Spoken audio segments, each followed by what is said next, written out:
आज से भारत इंडोनेशिया साझेदारी का एक सुनहरा अध्याय शुरू होगा और इस सुनहरे अध्याय का बहुत बड़ा सकारात्मक प्रभाव 21वीं सदी की दुनिया पर होगा।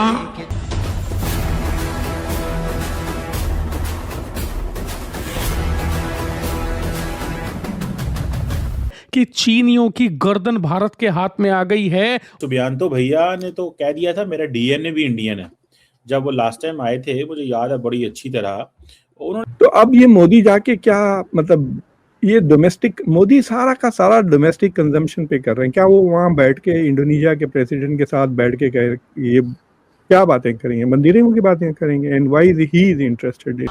आज हमने डिफेंस एक्सचेंज, डिजास्टर मैनेजमेंट और इंडस्ट्रियल सहयोग बढ़ाने पर सहमति बनाई और आने वाले सैकड़ों सालों तक जब भी भारत चाहेगा चीनियों की एक गर्दन दबाकर इनकी सांस रोक देगा। तो जारी बात है, ऑब्वियसली आई रियलाइज्ड इट कि पायन सुबियांतो जो है वो ही इज इन उनको मोदी इश्क है।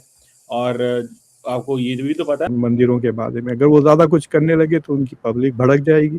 It will have a backfire. और अगर सिविलाइजेशनल की इतनी बातें ईरान के साथ भी किए थे, मोदी के पास न्यूजीलैंड जाने के लिए वक्त है, सेशल्स जाने के लिए वक्त है। सेशल्स की आबादी कितनी है पता है आजू आपको? नमस्कार दोस्तों मोदी जी इस समय इंडोनेशिया में हैं और इंडोनेशिया में ज़बरदस्त स्वागत उनका हुआ है और एक बहुत ही बड़ी डील हुई है ब्रह्मोस को लेके भी और जो और डिफेंस सिस्टम है उसको लेके भी, जिससे देखिए पाकिस्तानी पूरी तरह से चिढ़ गए हैं और चीन को भी बहुत बड़ा झटका लगा है। और अंडमान में जो हमारा प्रोजेक्ट चल रहा है उसके हिसाब से भी हम देखें जाए तो ये बहुत ही इम्पॉर्टेंट विजिट था, क्योंकि हमारी पूरी कोशिश थी कि चीन की गर्दन को हम अपने हाथ में ले लें और हमने चीन की गर्दन अपने हाथ में ले ली है। चीन को बहुत बड़ा झटका लगा है।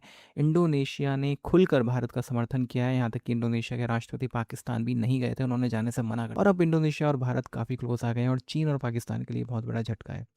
डिफेंस डील ही नहीं हुई, मोदी जी को एक हाईएस्ट अवार्ड भी मिला है और पाकिस्तानियों को जलन हो रही है कि भाई मोदी जी इंडोनेशिया तो चले गए लेकिन वो ईरान नहीं गए थे। अब ईरान क्यों जाते? ईरान में कोई सिक्योरिटी नहीं मिल पाती उनको और साथ ही साथ कोई भी वर्ल्ड लीडर ईरान गया ही नहीं, किसी ने खमेनेई को नहीं पूछा, कोई वहाँ नहीं गया।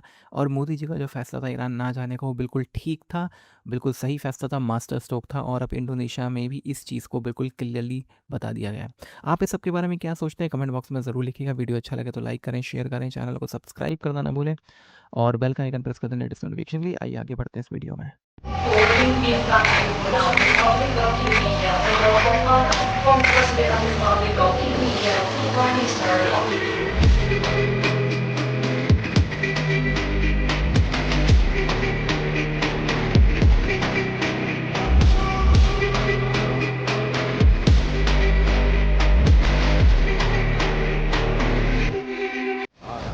आज से भारत इंडोनेशिया साझेदारी का एक सुनहरा अध्याय शुरू होगा और इस सुनहरे अध्याय का बहुत बड़ा सकारात्मक प्रभाव 21वीं सदी की दुनिया पर होगा, पूरी मानवता पर होगा।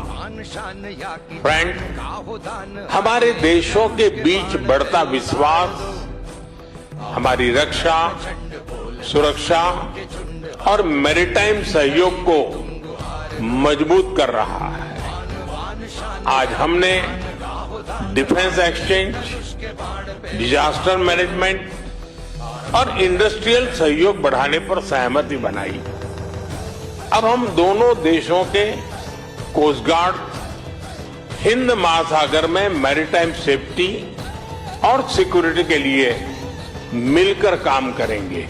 सबांग पर कुछ ही देर पहले भारत का कब्जा हो गया है और आप सोच भी नहीं सकते ये कितनी बड़ी भयंकर ऐतिहासिक खबर है। इसे कुछ ऐसे समझिए कि चीनियों की गर्दन भारत के हाथ में आ गई है और आने वाले सैकड़ों सालों तक जब भी भारत चाहेगा चीनियों की एक गर्दन दबाकर इनकी सांस रोक देगा। इनकी 18 ट्रिलियन डॉलर की जो पूरी इकोनॉमी है ना, उसे भारत एक झटके में कोलैप्स करवा देगा। ये इतना बड़ा महाहथियार भारत भारत के हाथ में आ गया है। इसे कुछ आप ऐसे समझिए कि जैसे ईरान के हाथ में स्ट्रेट ऑफ हरमूज है ना, जिसकी बदौलत तमाम अरब देश और यहां तक कि सुपर पावर अमेरिका तक उसके सामने घुटने टेक कर बैठा हुआ है, उसकी सारी शर्तें मान रहा है और उसने अमेरिका को युद्ध में हरा भी दिया। क्यों? सिर्फ और सिर्फ इसलिए क्योंकि ईरान के हाथ में स्ट्रेट ऑफ हरमूज का कब्जा है। कुछ ऐसा ही भारत ने कर दिया है। हमने हिंद महासागर के स्ट्रेट ऑफ हरमूज को अपनी मुट्ठी में दबा लिया है और इसका नाम है स्ट्रेट ऑफ मलक्का। यकीन नहीं आता? मैं आपको दिखाता हूं। सबसे पहले स्क्रीन पर आप देखिए, ये है स्ट्रेट ऑफ मलक्का, जो कि सिंगापुर और इंडोनेशिया के बीच से होकर गुजरता है। ये छोटा सा नैरो पैसेज है। यहीं से दुनिया का कम से कम $3.5 ट्रिलियन का सामान हर साल होकर गुजरता है इस छोटे से नैरो पैसेज से, और इसमें ज्यादातर सामान होता है चीन का। मतलब आप ये समझिए, चीन दुनिया को जितना भी सामान बेचता है उसका 65 से लेकर 70% इसी स्ट्रेट ऑफ हरमूज से होकर गुजरता है। हालांकि भारत में कई ऐसे मूर्ख हैं जैसे कि ध्रुव राठी वगैरह, जिनका कहना है कि ये चीन की कमजोरी नहीं है, क्योंकि चीन इंडोनेशिया के जो बाकी द्वीप हैं उनके पास से गुजरकर रास्ता नया बना सकता है। जैसे कि आप स्क्रीन पर देखिए, यहां से वो कहते हैं कि जी चीन यहां से गुजर जाएगा, लेकिन उन मूर्खों को ये नहीं पता कि मैरीटाइम ऐसे काम नहीं करता कि जहां आपने पानी देखा और जहाज गुजार दिया वहां से नहीं। यही रास्ता सबसे ज्यादा सेफ है, क्योंकि जो बाकी रास्ते हैं वो आपको ऐसे सैटेलाइट इमेज में देखने में अच्छे लगेंगे, लेकिन एक्चुअल में वहां पर पानी के अंदर चट्टाने हैं। बहुत ज्यादा गहरा पानी वहां नहीं है जिससे कि जहाज गुजर नहीं सकते। इसके अलावा वोलेटाइल इलाका है, यानी कि लहरें खतरनाक हैं, इसलिए जहाज वहां से नहीं गुजरता।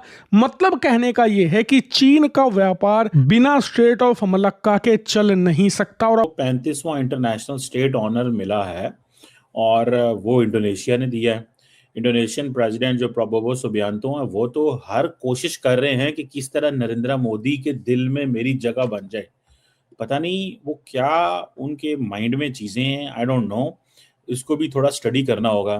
और उन्होंने, मोदी साहब ने तो कह दिया, उन्होंने कहा भाई ये जो सुबियांतो भैया है ना, ये तो ट्रू फ्रेंड है हमारा, क्योंकि सुबियांतो भैया ने तो कह दिया था मेरा डीएनए भी इंडियन है। जब वो लास्ट टाइम आए थे, मुझे याद है बड़ी अच्छी तरह, उन्होंने बड़ी क्लियरली ये कह दी थी बात। उन्होंने कहा पायन, ये हम इंडियन ही हैं, हम बाहर के नहीं हैं, हमारा डीएनए यहीं का रहने वाला है। तो मैं तो जारी बात है, ऑब्वियसली आई रियलाइज्ड इट कि पायन सुबियांतो जो है वो ही इज इन उनको मोदी इश्क है। और आपको ये भी तो पता है ना, वो पाकिस्तान नहीं आए थे, मैंने कल भी आपको बताया था। तो ये obviously he has this kind of a mindset. पर मैं अभी देख रहा था, वो कह रहे जनाब हमारी 50% जो लैंग्वेज है फ्रॉम संस्कृत है, हमारे बहुत सारे नाम संस्कृत से हैं। ये सुबियांतो कह रहे हैं, ये कोई और नहीं कह रहे। अच्छा, दूसरी बात ये है कि सबसे इम्पोर्टेंट बात, उन्होंने कहा जनाब हम तो इंडियन इलेक्शन से बहुत कुछ सीखते हैं, हमारे लिए तो इंडियन इलेक्शन। अच्छा, अब इंडिया जो है ना इस चीज को इस्तेमाल करेगा to show to the western world कि देखो मुसलमानों की डेमोक्रेसी है। मुसलमानों की बड़ी डेमोक्रेसी तो इंडोनेशिया ही है ना, कोई और तो नहीं है। तो हम उस देख लें, ये डेमोक्रेसी हमारी क्रेडेंशियल्स को सपोर्ट करती है, ये डेमोक्रेसी हमारी क्रेडेंशियल्स को सपोर्ट करती है। Democracy, and we must strive to maintain democracy. It's the best way of all the systems that we have tried, that human civilization have tried. So I'm very happy today to see a young Indonesian member of our election commission